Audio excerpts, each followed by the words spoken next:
अच्छा देखो, बात करते हैं एक्सेल। एक्सेल क्या होता है? आप लोगों ने एक्सेल यूज किया होगा, यूज नहीं किया होगा तो सुना तो जरूर होगा। एक्सेल है ना, काफी फेमस है मार्केट में। और शायद ही कोई जॉब ऐसी है जिसमें आपको एक्सेल पे काम करने को ना मिले, वरना तो एक्सेल पे काम करने को मिलता ही मिलता है।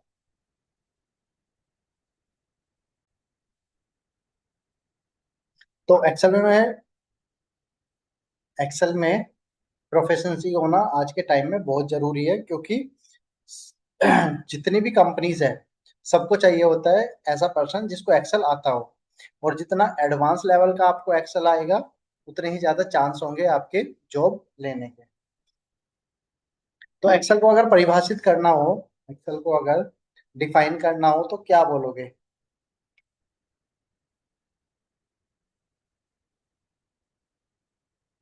Excel is a spreadsheet which is used to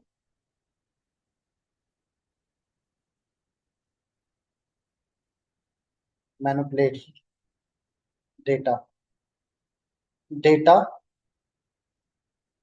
cleaning, data formatting, data sorting. हाँ, डेटा सॉर्टिंग भी बोल सकते हो। Data analysis, data visualization and data abstraction. Excel एक ऐसी एप्लीकेशन है जिसमें हम सारी चीजें कर सकते हैं। जैसे डेटा को मैनिपुलेट कर सकते हैं, डेटा की क्लीनिंग कर सकते हैं, डेटा को हम फॉर्मेट कर सकते हैं, डेटा को एनालिसिस कर सकते हैं, सॉर्टिंग कर सकते हैं, डेटा की विजुअलाइजेशन कर सकते हैं, और डेटा को एक्सट्रैक्ट कर सकते हैं। और तो विजुअलाइजेशन कैसे करेंगे? चार्ट एंड ग्राफ के थ्रू। चार्ट एंड ग्राफ से एक्सेल में बन सकता है? और क्या। अब सबसे पहली बात आती है कि एक्सेल हमें मिलता कैसे है, हमारे सिस्टम में एक्सेल कहाँ से आएगा? तो माइक्रोसॉफ्ट का एक पैकेज होता है जिसको बोलते हैं माइक्रोसॉफ्ट ऑफिस। उसमें मल्टीपल एप्लीकेशन मिलती है हमें। जैसे आपने सुना होगा वर्ड, उसी में आता है एक्सेल। ठीक है, उसमें आता है पावर पॉइंट, उसमें आता है,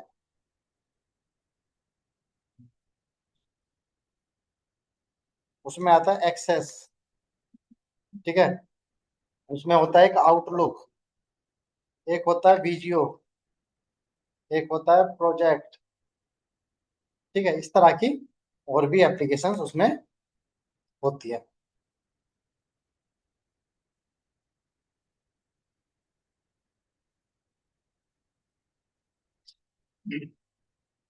बट हमारा जो प्राइमरी फोकस रहेगा वो रहेगा एक्सेल पे, क्योंकि हम एक्सेल सीखने ही यहाँ पर आए हैं। और बहुत सारे लोग या मैक्सिमम लोग एमएस ऑफिस डाउनलोड करते हैं just because of Excel. Excel की वजह से ही लोग एमएस ऑफिस डालते हैं। अच्छा, अगर हम बात करें कि एक्सेल कब मार्केट में आया था, तो 1985, हमारे जन्म से भी पहले का एक्सेल है। बट उस टाइम पे ये सी यू आई होता था, इसको बोलते थे कैरेक्टर यूजर इंटरफेस। उसके बाद फिर इसको अपडेट किया 1992 में, और ये बना G U I, graphical user interface. इसमें ग्राफिक भी यूज होने लगे।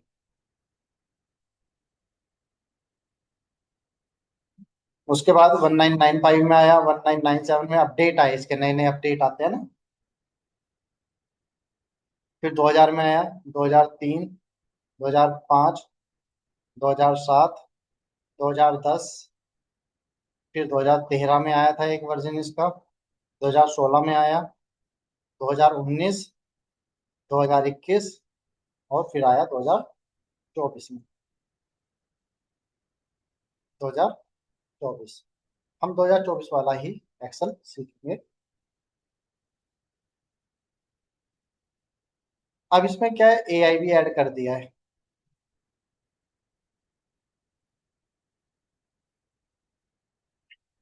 अच्छा, एक इसमें और भी होता है। एक इसका पेड वर्जन होता है जिसका नाम है ऑफिस 365। ये ऑनलाइन चलता है, ठीक है। और जो भी अपडेट आते रहेंगे, लेटेस्ट अपडेट, वो इसमें ऐड होते रहेंगे, बट ये पेड होता है, कंपनीज इसको यूज करती है। हम 2024 वाला एक्सेल यूज करेंगे। और 2024 में मैं आपको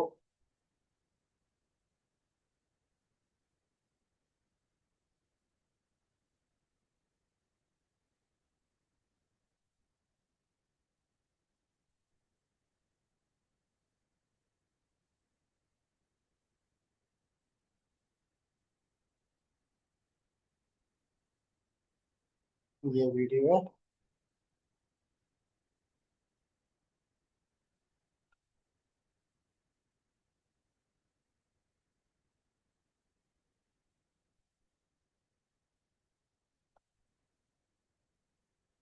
इसको देख के आप लोग ऑफिस 2024 डाउनलोड करें,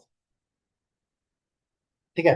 अब जब आप ऑफिस हमारे सिस्टम में आ जाएगा तो इस तरह का इंटरफेस आपको दिखेगा। ये कैसे, जब आप इंस्टॉल कर लोगे और यहाँ पर लिखोगे एक्सेल, तो ये ऐसे ऐप ओपन हो जाएगी। आप क्लिक करोगे तो ये ऐसे ब्लैंक आ जाएगी। जब आप ब्लैंक को ओपन करोगे तो इस तरह का इंटरफेस हमें दिखेगा। ऊपर जो होता है इनको हम बोलते हैं टैब्स, इनको टैब बोलते हैं। इनके अंदर डेटा होता, इनके अंदर ऑप्शन होते हैं। देखो ऐसे आएगा आपके सिस्टम में, होम टैब, यहाँ पर ये बहुत सारे ऑप्शन हैं। इंसर्ट टैब, यहाँ पर काफी सारे ऑप्शन हैं। से कंट्रोल+F। कंट्रोल प्लस F1 लिखूंगा मैं अभी, और कंट्रोल प्लस F1 प्रेस करोगे तो वो हाइड हो जाएगा। एक एक चीज लिखते हुए चलेंगे। तो उसमें जैसे आपने सॉर्टिंग का बताया था, सपोज Alt+DS, और डीएस, मैं हाँ। कल यूज कर रहा था तो उसमें हर बार नहीं ले रहा था। क्या मेरा क्या बटन बात है, पुराना हो और गया ले डीएस रहा है? हो सकता है, वैसे तो और डीएस तो हर बार लेता है। हाँ, या तो लेगा तो हर एक बार भी नहीं लेगा। वो कह रहा था Alt+DD लगाओ। तो मैंने किया तो हो गया। हाँ, तुम्हारा और पुराना वर्जन है हाँ, ना। पुराना वर्जन है जैसा मैं तो उस पे क्या था, वाइड WPS ऑफिस वो अच्छा, चलाया। नहीं अब ये कर लेना, WPS हमें नहीं चाहिए। तो हाइड और जो टैब्स ऑप्शन, अब देखो ये कंट्रोल प्लस F1 से वो हाइड हो जाता है, और कंट्रोल प्लस F1 से वो ओपन हो जाएगा। बट हम हाइड करके रखेंगे। हाइड क्यों करके रखेंगे, क्योंकि देखो, एक तो जब ये ओपन रहते हैं तो हमें इंटरफेस कम मिल जाता है ना।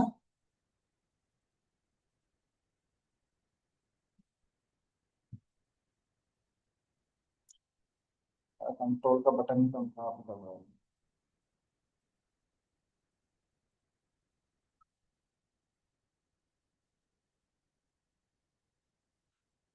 दूसरा, दूसरा क्या होता है कि आपने सुना होगा कि एक्सेल के अंदर हम शॉर्टकट कीज के थ्रू काम करते हैं।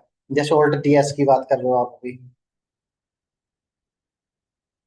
जितनी ज्यादा शॉर्टकट कीज हमें याद होगी, या जितनी ज्यादा कमांड होगी हमारी शॉर्टकट कीज पे, उतना ही ज्यादा फास्ट हम काम कर पाएंगे। और फास्ट काम करने की ही डिमांड है मार्केट में, कि जो फास्ट काम कर लेता हो एक्सेल पे। अच्छा, अब अगर हम फास्ट काम करने के लिए शॉर्टकट की सीखते हैं, तो सबसे जरूरी है कि हमें वो ऑप्शन दिखे ही ना।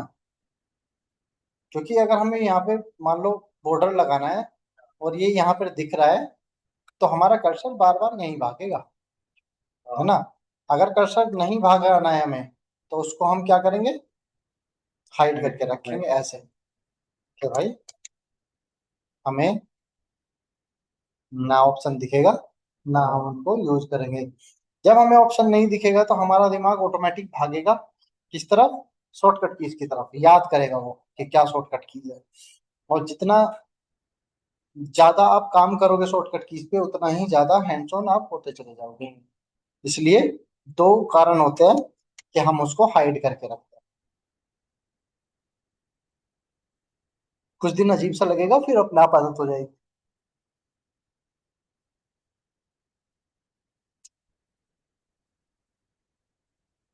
अच्छा, अब हम बात करते हैं कि उसके नीचे क्या मिलेगा हमें। ये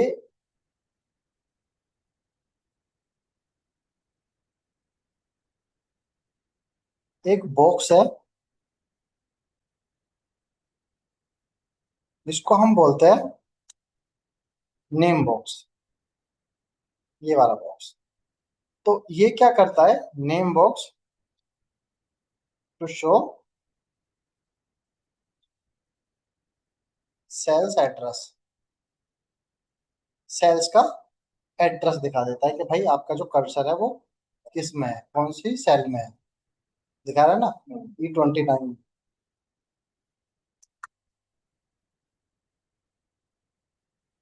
और थोड़ा आगे जाएंगे तो हमें मिलेगा ये वाला बॉक्स, जिसको हम बोलते हैं फॉर्मूला बार।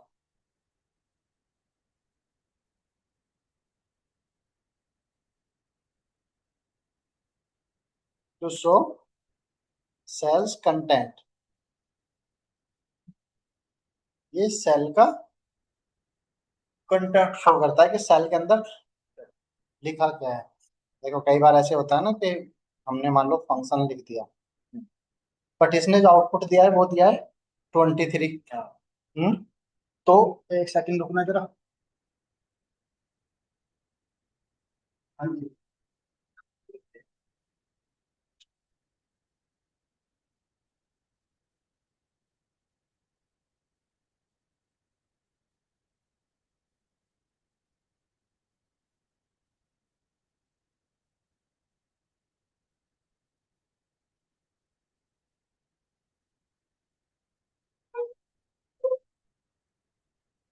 तो यहाँ पर दिखा रहा है 23, और यहाँ पर क्या दिख रहा है, उसका ओरिजिनल कंटेंट, कि भाई इसमें ओरिजिनली क्या डाला हुआ है।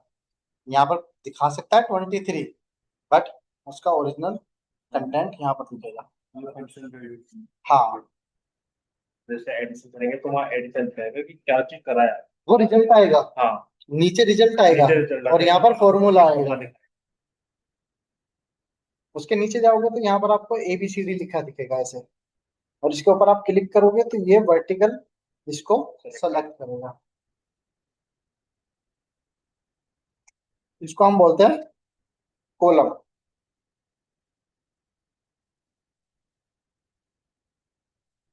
Sequence of vertical cells. Vertical cells जो ऊपर से नीचे की तरफ जा रहा है, ये क्या है, कॉलम है। एक होता है रो। रो क्या होता है, जो लिखा हुआ है नंबर, जब आप इस पे क्लिक करोगे तो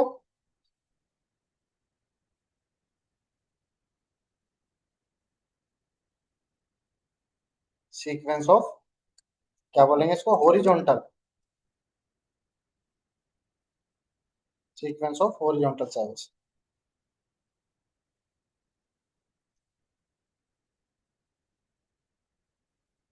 अच्छा, सेल क्या होता है, ये जो डब्बे डब्बे से दिख रहे हैं ना आपको, ये सारे सेल है। ये एक सेल है, तो इसको हम क्या बोलेंगे,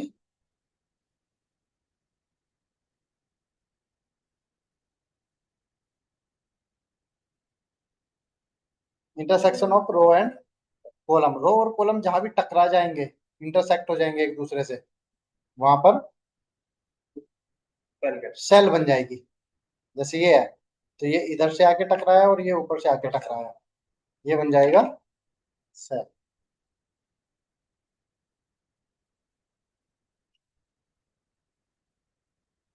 एक होता है रेंज, कलेक्शन ऑफ सेल्स। जब हम सेल्स का कलेक्शन बना देते हैं ऐसे, उसको हम बोलते हैं रेंज। ठीक है। एक होता है वर्कशीट, जो ये होते हैं ना शीट, जिसको हम बोलते हैं वर्कशीट।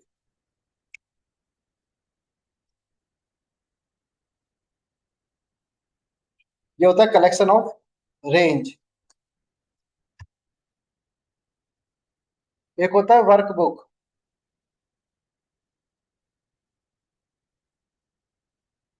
कलेक्शन ऑफ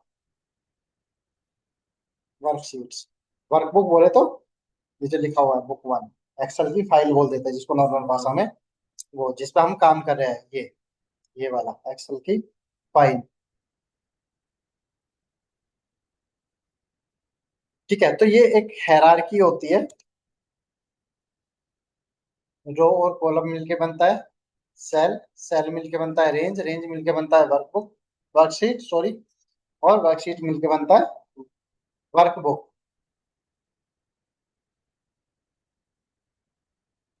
अच्छा, अब अगर हम बात करें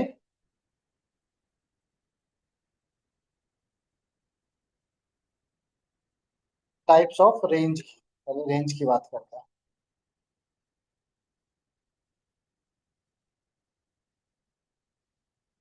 तो रेंज दो तरह से हम सेलेक्ट करा सकते हैं, दो तरह से। एक तो हो गई नॉर्मल रेंज,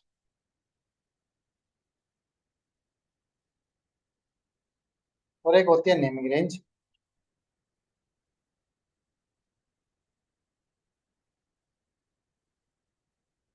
देखो कैसे। जैसे मान लो हमारे पास कोई डेटा है, ऐसे ही हम रैंडम नंबर ले लेते हैं।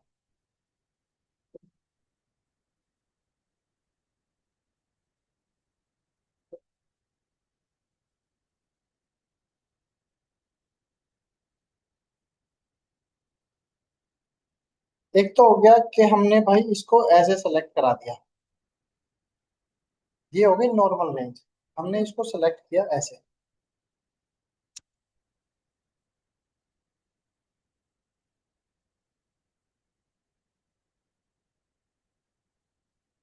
अच्छा, एक चीज और हो सकती है, एक चीज और हो सकती है कि ये रेंज हमें बहुत ज्यादा टाइम यूज आने वाली है। मल्टीपल टाइम्स हम इसको यूज करने वाले हैं। मान लो हमें इसका सम भी करना है, काउंट भी करना है, मैक्स निकालना है, मिनिमम निकालना है, एवरेज निकालना है, वी लुकअप लगाना है, एच लुकअप लगाना है, इसी इसी रेंज को। तो अब हम क्या करेंगे, इस रेंज को एक नाम दे देंगे, ताकि ताकि हमें ये रेंज ना सेलेक्ट करानी पड़े। हम इस रेंज का नाम ले लें, रेफरेंस ले लें।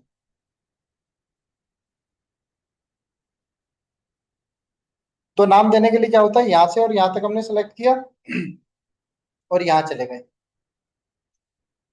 यहाँ पर जाने के बाद मान लो हमने लिख दिया डेटा, नाम आप कोई भी दे सकते हो। नाम लिखने के बाद एंटर प्रेस करना है। तो अब इसका नाम बन गया है डेटा।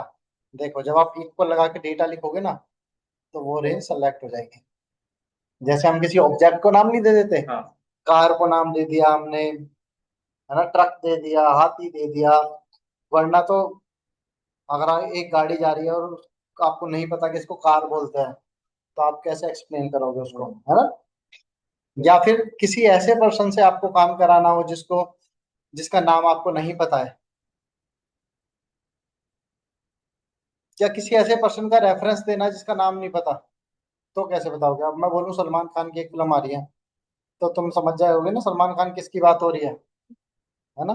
अगर मुझे नहीं पता हो उसका नाम क्या है, तो फिर कैसे, अरे वो जो हीरो नहीं है, छोटी सी हाइट का है, मोटा सा है, गिट्ठा सा है, ऐसे ऐसे बोलेंगे ना। तो उससे क्या होता है, उससे हमारा टाइम ज्यादा जाता है, इससे हमारा टाइम कम जाएगा। जैसे मान लो आप यहाँ पे है, यहाँ पे हमें उस रेंज का सम चाहिए, तो हम क्या लिखेंगे, इक्वल सम और डेटा। एंटर प्रेस किया तो आ गया उसका सम। हमें काउंट चाहिए तो हमने लिखा काउंट, डेटा आ गया। हमने लिखा एवरेज, डेटा आ गया एवरेज। अगर आपको डेटा ही चाहिए तो आप यहाँ पे उसका नाम लिखोगे, एंटर प्रेस करोगे तो वो डेटा भी आ जाएगा। समझ आया। अगर नहीं होता तो हमें ऐसे करना होता, सम, फिर यहाँ पे जाते, और तब इसको सेलेक्ट करा के एंटर प्रेस करते हैं। ये फायदा होता है नाम देने का।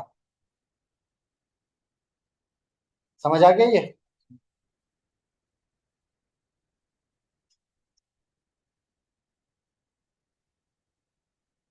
अब हम बात करते हैं types of worksheet.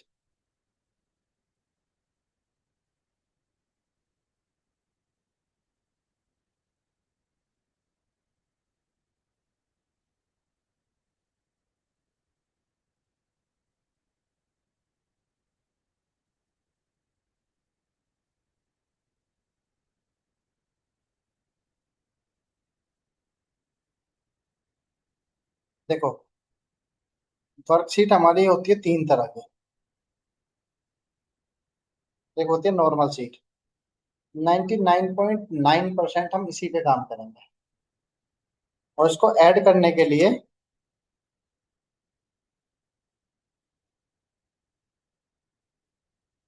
Shift+F2 press करते हैं। और डिलीट करने के लिए Alt+E+L। एक होती है चार्ट शीट। कभी आपको डेटा रिप्रेजेंट करना हो तो आप इसको यूज कर सकते हो। ओनली F11 प्रेस करते हैं इसके लिए, F2 नहीं, F11 होगा। इसके लिए ओनली F11 प्रेस करेंगे। और डिलीट करने के लिए Alt+E+L ही रहेगा। एक होती है मैक्रो सीट, ये कभी यूज नहीं होती। इसके लिए Ctrl+F11। और डिलीट करने के लिए वही सेम Alt+E+L।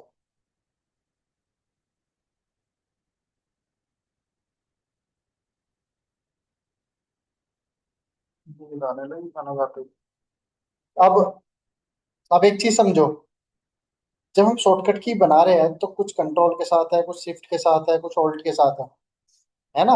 देखो, ये ऑल्ट के साथ है, ये शिफ्ट के साथ है, ये कंट्रोल के साथ है, ये नॉर्मल है।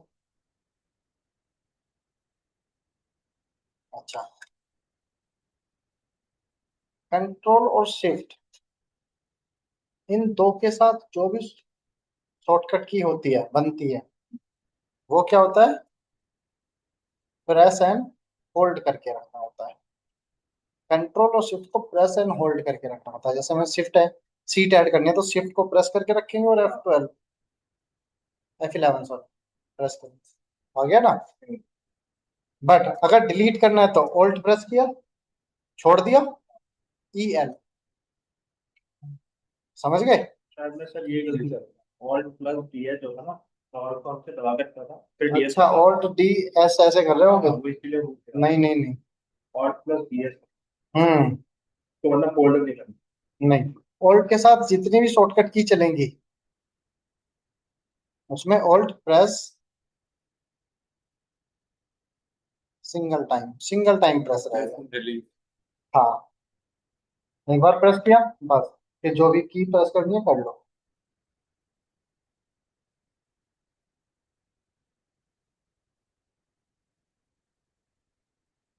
तो देखो, शिफ्ट के साथ F11 प्रेस करते हैं, ये सीट ऐड हो गई। अब इसके अंदर जब आप डेटा डालते हो तो जब आप नंबर डालोगे तो नंबर की अलाइनमेंट जो होगी वो राइट साइड। राइट की तरफ होगी। अलाइनमेंट नंबर की, इससे पता चलता है ये नंबर है। और अगर आप टेक्स्ट डालोगे तो उसकी अलाइनमेंट हमेशा लेफ्ट में रहेगी। ये लाइब्रेरी ओपन कर देता है। जैसे हमने एस लिखा तो कह रहा है एस से हमारे पास इतने फंक्शन है। ए लिखा तो ए से हमारे पास इतने फंक्शन है। ठीक है, इनको उठा के आप इधर उधर ले जा सकते हो। इसको Alt+L करके डिलीट कर देते हैं। नॉर्मल सीट थी है। एक होती है चार्ट शीट। अगर आपके पास डेटा है और आप उसको विजुअल के थ्रू रिप्रेजेंट करना चाहते हो तो आप उसको कर सकते हो। जैसे यहाँ पर नाम हो गए।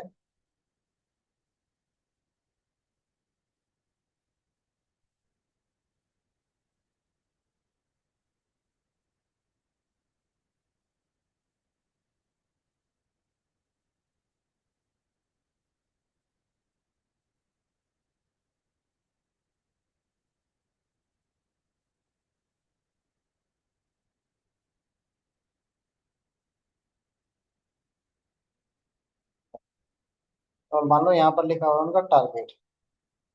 तो इनको जो टारगेट मिला है वो 1,000 रुपए की सेल करने का मिला है। और यहाँ पर लिखता है उनका स्कोर कि उन्होंने कितनी सेल की।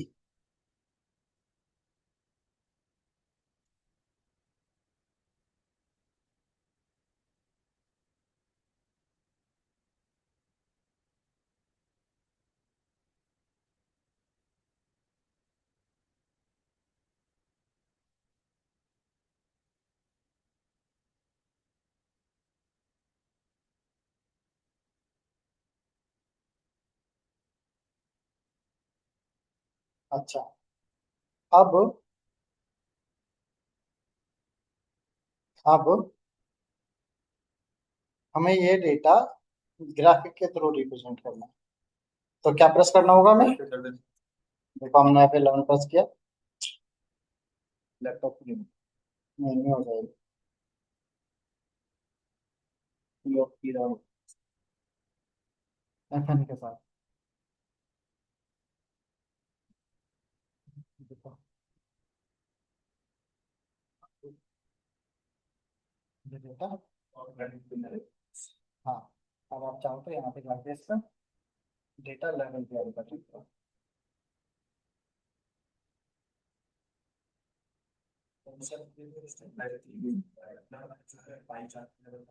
तो राइट क्लिक करो और यहाँ पर चले जाओ चेंज चार्ट टाइप।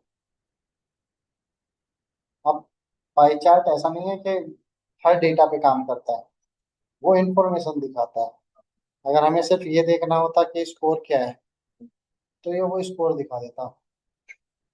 या हमें टारगेट देखना होता ओनली, तो वो परफेक्ट रहता। ये इसको हम बोलते हैं क्लस्टर्ड कॉलम चार्ट। ये डिफॉल्ट चार्ट होता है इसका, डिफॉल्ट वाला। तो ये चार्ट आता है। बाकी आप राइट क्लिक करके चेंज चार्ट टाइप से यहाँ से टाइप चेंज कर सकते हो।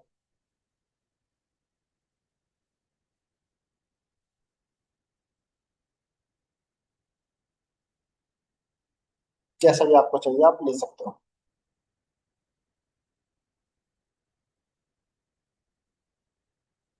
वो डिफॉल्ट था, क्लस्टर्ड कॉलम चार्ट। ठीक है, एक होता है मैक्रो शीट। देखो मैक्रो क्या होता है, कई बार ना हमारे सामने ऐसी सिचुएशन आ जाती है कि हम एक ही काम डेली बेसिस पे यूज कर रहे हैं, डेली बेसिस पे कर रहे होते हैं एक ही काम। जैसे कि हम आए, हमने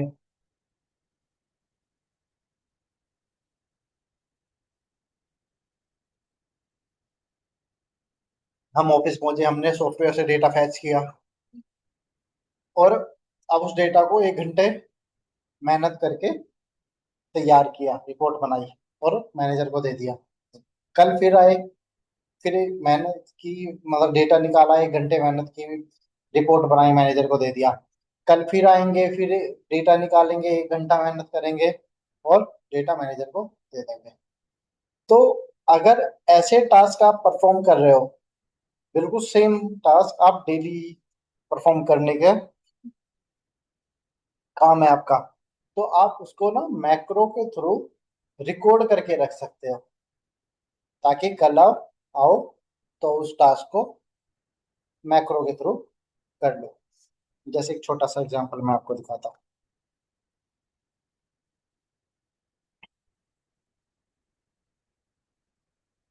जैसे हमारे पास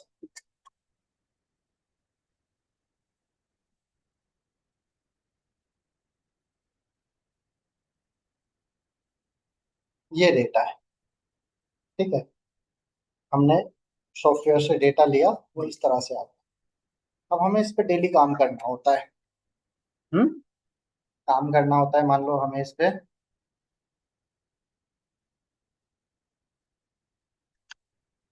फॉर्मेटिंग लगानी होती है, ठीक है। हमें इस पे बॉर्डर लगाने होते हैं। डेट का फॉर्मेट चेंज हो गया है, डेट का फॉर्मेट चेंज करना होता है। यहाँ पर हमें इसको कॉपी करके यहाँ पे रखना होता है एजेंट को, और Alt+A+M करके इसकी डुप्लीकेसी हटानी। हाँ, और फिर हमें इसको सम करना होता है। तो हमने यहाँ पर लिखा सम इफ। अभी इन पे ध्यान मत देना फंक्शन वगैरह पे, क्योंकि वो तो आगे चल के हम सीखेंगे। क्राइटेरिया, सॉरी, क्राइटेरिया ये, और सम रेंज इसने दिखा दिया प्रवीण कुमार का ये। और फिर उसके बाद हमें क्या करना होता है, इसको फॉर्मेटिंग भी ये देनी है। ये काम हमारा डेली है। ठीक है। अब मान लो कि हम कल फिर डेटा डालते हैं, तब हमें क्या करना होगा, वही मेहनत फिर से करनी होगी ना। फॉर्मेटिंग लगानी होगी, बॉर्डर लगाने होंगे, डेट का फॉर्मेट चेंज करना होगा, नाम निकाल के उधर रखना होगा, फिर उनका सम करना होगा। सारे टास्क हमें फिर से करने होंगे। बट मैक्रो के थ्रू क्या है, हम उनको रिकॉर्ड करके रख लेंगे, ताकि फ्यूचर में कभी भी हमारे पास इस तरीके की रिपोर्ट आती है तो हम उसको चला लें। देखो कैसे होगा। आपको जाना होगा यहाँ पर डेवलपर में, और अगर आपके सिस्टम में डेवलपर टैब नहीं दिख रही है यहाँ पे, तो आपको क्या करना होगा, राइट क्लिक, किसी भी टैब के ऊपर जाके राइट क्लिक, और यहाँ पर ऑप्शन दिखेगा कस्टमाइज द रिबन। और यहाँ पर ना ये डेवलपर ऐसे अनचेक हो रखा होगा, इसको चेक कर लेना और ओके कर लेना, तो ये यहाँ पर दिख जाएगा डेवलपर। अब यहाँ पर आते हैं डेवलपर में, और यहाँ पर आपको दिखेगा रिकॉर्ड मैक्रो, मैक्रो रिकॉर्ड करना। तो यहाँ पर मैक्रो का नाम मांगता है, कोई भी मीनिंगफुल नेम दे दोगे ताकि आपको पता रहे कि हमने ये मैक्रो क्यों बनाया है। और यहाँ पर आप इसके शॉर्टकट की दे दोगे, किस शॉर्टकट की के थ्रू वो मैक्रो रन हो जाए। बट इसमें आप, दिक्कत ये है कि जैसे हमने ए डाल दिया, तो कंट्रोल प्लस ए पहले से ही किसी दूसरे शॉर्टकट की के लिए अलाइन हो रखी है, असाइन हो रखी है ना। कंट्रोल प्लस ए से क्या होता है, सारा डेटा सेलेक्ट हो जाता है ना। जैसे ये है, कंट्रोल प्लस ए प्रेस करोगे तो सेलेक्ट ऑल हो जाता है, कंट्रोल बी करोगे तो ये बोल्ड हो जाता है। ठीक है, कंट्रोल सी करोगे तो कॉपी हो जाता है, कंट्रोल डी करोगे तो फिल डाउन हो जाता है, कंट्रोल ई करोगे तो फ्लैश फिल हो जाता है। इस तरह से, इस तरह से कंट्रोल एक्स से कट होता है। हाँ, इस तरह से ऑलमोस्ट सारी कीज पहले से ही असाइन हो रखी है। तो हम क्या करेंगे, हम शॉर्टकट की बनाते टाइम शिफ्ट प्लस कर प्रेस करके और तब ए प्रेस करेंगे, तब इसकी शॉर्टकट की क्या हो गई, कंट्रोल शिफ्ट ए। यहाँ पर डिस्क्रिप्शन लिखना है तो आप लिख सकते हो इसके बारे में कुछ, और इसको ओके कर देंगे। बस मैक्रो स्टार्ट हो गया है, ये देख रहे हो, ये देखो अब लिखाएगा, लिखा है ना, ए मैक्रो इज करंटली रिकॉर्डिंग, नीचे देखो, क्लिक टू स्टॉप रिकॉर्डिंग। तो अब हम क्या करेंगे, यहाँ पर फॉर्मेटिंग दे देंगे, ये वाली कलरफुल 3, और इस पे बॉर्डर लगा देंगे। बॉर्डर लगाने के बाद इसकी डेट सही कर देंगे, और फिर यहाँ से इसको कॉपी करके यहाँ पेस्ट कर देंगे, ऑल्ट ए एम से इसकी डुप्लीकेसी हटा देंगे। ठीक है, फिर इसको फिट कर लेते हैं, और यहाँ पे आके इसको सम कर देते हैं। सम इफ, सम इफ के अंदर रेंज,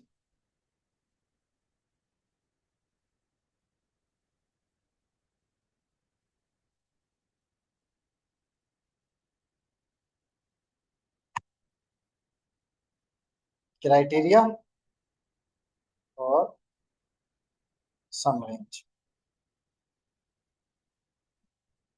ये आ गया। कंट्रोल डी किया, और इसकी फॉर्मेटिंग इस पे भी लगा देते हैं।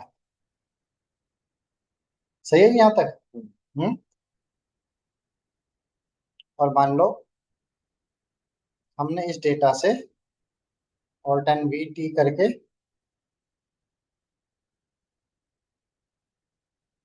एक पाइवट टेबल भी बना दी।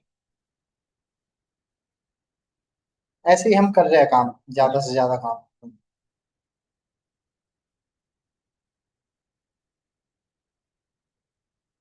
ये आ गया।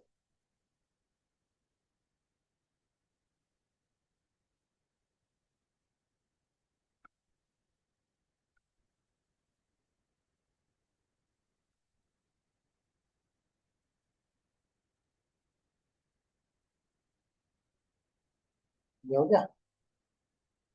और राइट क्लिक करके इसको, अब जितने भी काम हम कर रहे हैं ना, वो सब रिकॉर्ड होते जा रहे हैं पीछे,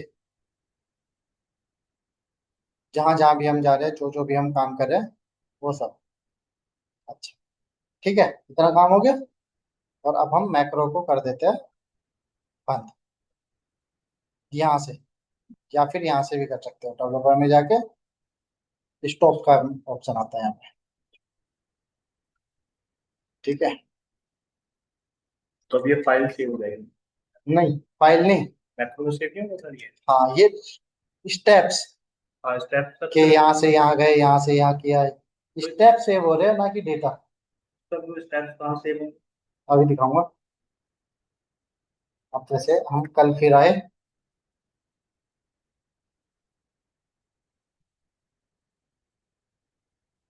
और फिर हमें डेटा ऐसे ही मिला। हमने शॉर्टकट की क्या बनाई थी? और शिफ्ट ए। कंट्रोल शिफ्ट ए। जैसे ही हमने कंट्रोल शिफ्ट ए प्रेस किया,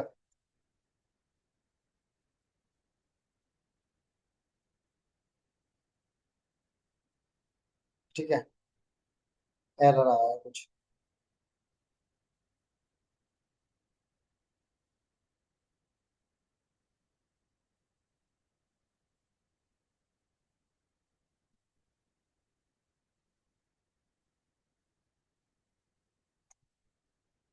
यहाँ देखते हैं क्या दिक्कत आई।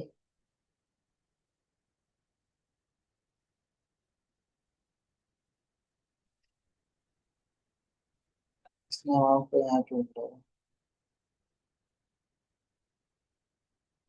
एक बार फिर से चला के देखते हैं।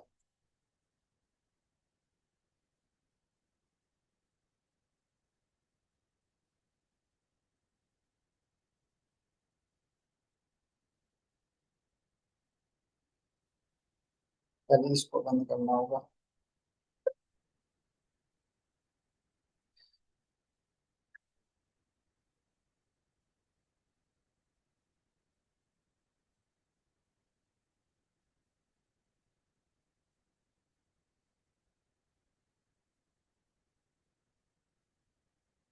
ये आ गया। क्या था वो? Control shift. कंट्रोल शिफ्ट ए।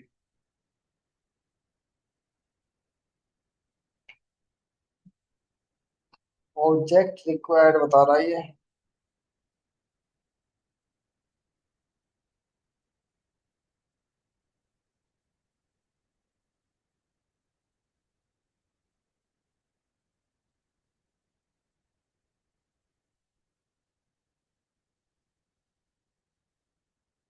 ये देख, आ गया ना वही।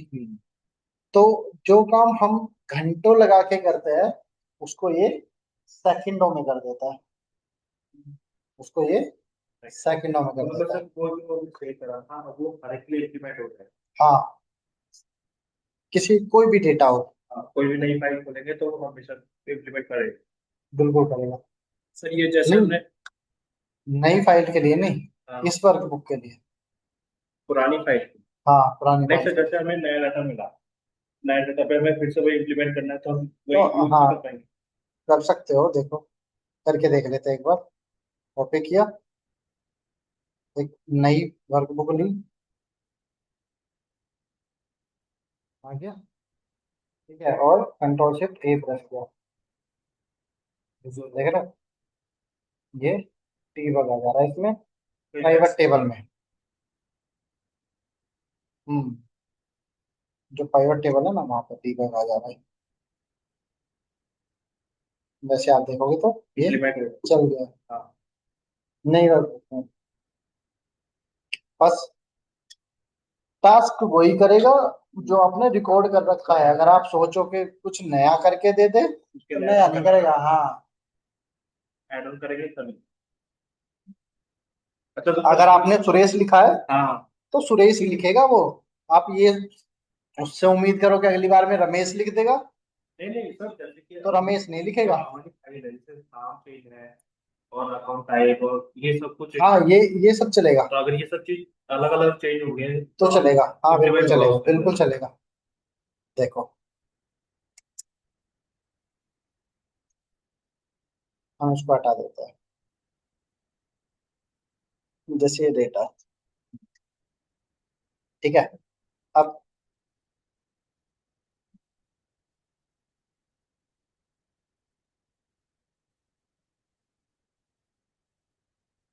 अच्छा, ये वाला ऑन करेंगे। ओके किया। यहाँ पे जा रहा है record macro, control shift C. Okay किया। अब मैक्रो रिकॉर्डिंग स्टार्ट होगी। हम उसको यहाँ से कॉपी करते हैं, यहाँ लाके पेस्ट करते हैं। जो भी हमें इसको फॉर्मेटिंग देनी है, हमने फॉर्मेटिंग दे दी। ठीक है, इसका इसकी विड्थ ज्यादा करते हैं और इसको बॉर्डर लगा देते हैं। ठीक है, फिर कम कर देते हैं। बस सम भी कर लेते हैं। हाँ हाँ। जो चाहो वो कर सकते हो, सम। ठीक है जी। और इसकी फॉर्मेटिंग भी हम यहाँ पर लगा देते हैं। बस हमने ये बंद कर दिया।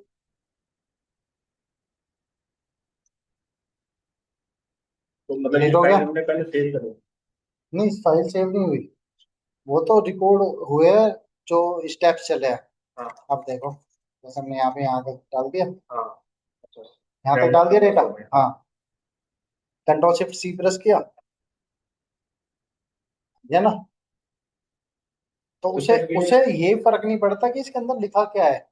उसका काम क्या है, उसका काम है यहाँ से और नीचे तक डेटा को कॉपी करना, यहाँ पर लाके उसको पेस्ट कर देना। देखो मैं दिखा देता हूँ आपको। ये मैक्रो 2 था ना ये, तो देखो यहाँ पर आता है ये मैक्रो का ऑप्शन। यहाँ पे डेवलपर में जाएंगे, ये है ना मैक्रो 2, यही था। इसको यहाँ पे जाके देख लेंगे, स्टेप इनटू। तो देखो ये आ गया keyboard shortcut, control shift C, आ रहा है ना। फिर उसके बाद देखो एक एक चीज उसने दिखाया है, selection dot end excel down. इसका मतलब है जो आपका डेटा है उसमें नीचे तक सेलेक्ट किया, end excel down. Selection dot copy, उसको कॉपी किया है। Selection dot end excel up, इसको कॉपी किया और ऊपर आ गए, ऊपर की तरफ एंड एक्सेल अप। ठीक है। रेंज D1 सेलेक्ट, फिर 1 2 3 4 D1 पे को सेलेक्ट किया, और एक्टिव शीट डॉट पेस्ट, हमने पेस्ट कर लिया।